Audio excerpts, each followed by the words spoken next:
ako ng tubig. Maglalagay na tayo ng kamatis, luya, siling labuyo, at saka sibuyas. Ayan, ito yung tinola na hipon. Ayan, baga na tayo ng may sabaw. Bug lang to, saglit lang itong lutuin. Na dahil nga masamang pakiramdam, higop tayo ng sabaw. Papakulo. Antay natin pakulo. Ayan, naglagay na ako dyan ng salt. Then, seasonings. Mag-add na rin tayo dyan ng paminta powder. Then, hayan lang natin. Ayan. Sampalok powder. Kaunti lang din.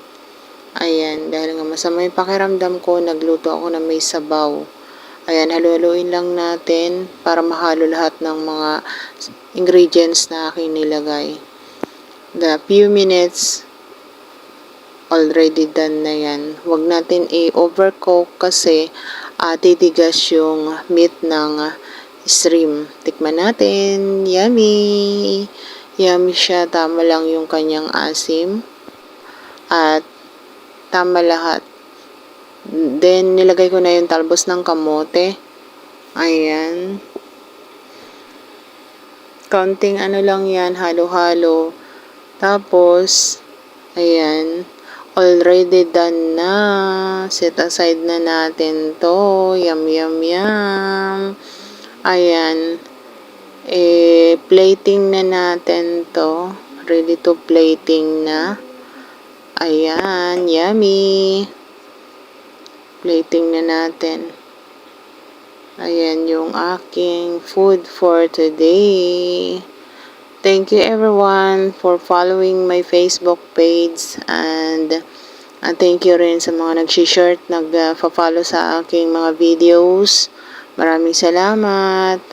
Thank you rin sa lahat ng mga palaging nakasupport sa aking Facebook page. At sa lahat din po ng aking mga social media, maraming salamat po sa inyong pag-support sa akin. Thank you and God bless everyone. Tayo, hipon.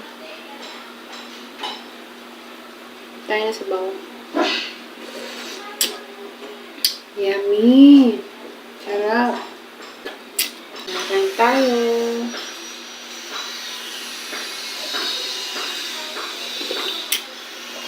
Ang yummy niya. Sarap ng sabaw.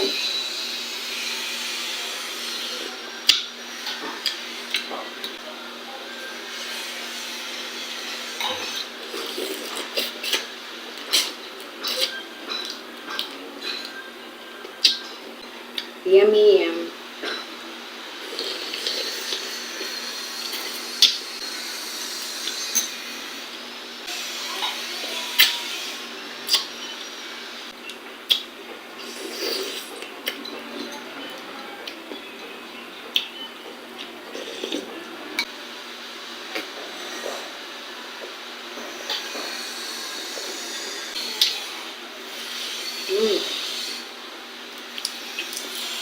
Yummy.